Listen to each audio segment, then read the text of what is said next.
नमस्कार शिक्षक मित्रांनो, शैक्षणिक माहिती मिळविण्यासाठी आपल्या प्रहार न्यूज या यूट्यूब चॅनलला लाईक आणि सबस्क्राईब करायला विसरू नका. नाशिक जिल्ह्यातील तसेच महाराष्ट्रातील सर्व संस्था चालक, मुख्याध्यापक, सर्व शिक्षक व शिक्षक कर्मचारी मित्रांनो, आपण 5 डिसेंबर 2025 रोजी जो शाळा बंद आंदोलन पुकारलेला आहे आणि जो महा आक्रोश मोर्चा काढण्याचं जे नियोजन केलेलं आहे, त्या धर्तीवर काल पुणे संचालक यांचं एक पत्र निघालं आणि त्या पत्रामध्ये त्यांनी म्हटलं की आम्ही ज्या शाळा बंद राहतील त्या शाळांवरील शिक्षकांचं 1 दिवसाचं वेतन कपात करू. परंतु मी सर्वांना सांगू इच्छितो की 1 दिवसाचा पगार कपात होत असेल तरी घाबरण्याची गरज नाही. आपल्या बरोबर सर्व शिक्षक आमदार आणि सर्व पदवीधर आमदार आपल्या बरोबर आहेत. आपल्या या आंदोलनाचा धसका या शासनाने घेतलेला आहे याचं उदाहरण म्हणजे कालचं निघालेलं पत्र. त्यापूर्वीच जे 15 मार्च 2024 चा संच मान्यतेचा जो आदेश पडला होता, त्या आदेशानुसार जो 5 डिसेंबर 2025 पर्यंतची संच मान्यता होणार होती, त्यामध्ये अनेक शिक्षक हे जवळपास अतिरिक्त होत होते. अनेक शाळा बंद पडण्याच्या मार्गावर होता. त्या धर्तीवर जे आंदोलन बघून त्यानंतर हे जे पत्र आहे हे संचालकांनी काढलं आणि याला तात्पुरत्या स्वरूपामध्ये स्थगिती दिली.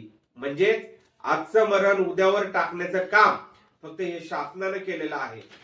मी या शासनाला या 5 डिसेंबर 2025 चा शाळा बंद आंदोलनाच्या निमित्ताने सांगू इच्छितो की तुम्ही जी टीईटी सक्ती केलेली आहे, सर्वोच्च न्यायालयाच्या आदेशानुसार टीईटी सक्ती जी सर्वोच्च न्यायालयाने केले, परंतु अद्याप कोणत्याही शासनाचं पत्र त्यावर निघालं नाही.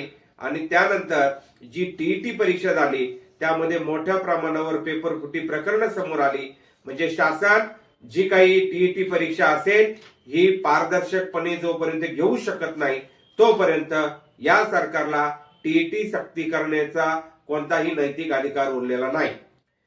त्याचप्रमाणे जो 1993 ला एनसीटीई म्हणजे national council for teachers education ची स्थापना झाली आणि आरटीए ऍक्ट लागू होण्यापूर्वी एनसीटीई नुसारच जो काही शिक्षकांची असेल ती भरती केली जायची. आणि एनसीटीईला ज्यावेळेस आरटीए ऍक्ट लागू झाला, आरटीए ऍक्ट नुसार एनसीटीईला ते अधिकार दिले आणि 23 ऑगस्ट 2010 ला त्यामध्ये स्पष्ट आदेश काढले. आणि त्या आदेशामध्ये 1 ते 5वी किंवा 6वी ते 8वी यामधील पात्रता काय असावी, त्या पात्राचे निर्देश कसे असावे त्यात त्यांनी नमूद केलं. आणि त्यामध्ये स्पष्टपणे म्हटलेलं आहे, जे मी तुम्हाला वाचून दाखवतो. इस अधिसूचना के तिथि से पूर्व कक्षा 1 से 8 के लिए नियुक्त निम्नलिखित श्रेणी के अध्यापका को उपरीत प्यारा 1 म्हणजे प्यारा 1 मध्ये टीईटी ची अट आहे म्हणून त्याला प्यारा 1 म्हटलेलं आहे. प्यारा 1 निर्धारित न्यूनतम योग्यता हासिल करने की आवश्यकता नाही.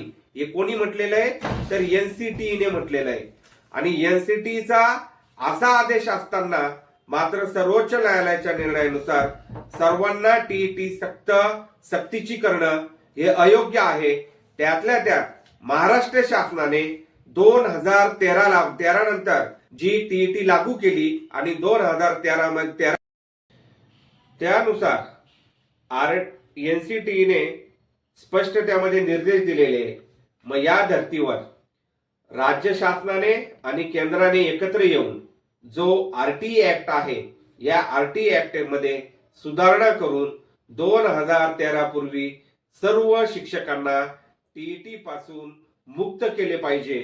त्याचप्रमाणे 15 मार्च 2024 चा जो संच मान्यतेवर आधारित जो शासन आदेश आहे, या संच मान्यतेच्या शासन आदेशानुसार 5 डिसेंबर 2025 ची जी संच मान्यता होणार होती, त्या संच मान्यतेचे परिणाम इतके गंभीर होते की जवळपास शिक्षण व्यवस्था अडचणीत येणारे संच मान्यता निकष असल्या कारणाने त्यामध्ये जवळपास 9वी ते 10वी वर्गावरील सुमारे 10,000 शाळांसाठी 0 शिक्षक कार्यरत ठेवले जातील आणि बाकीचे अतिरिक्त त्यामध्ये केले जातील.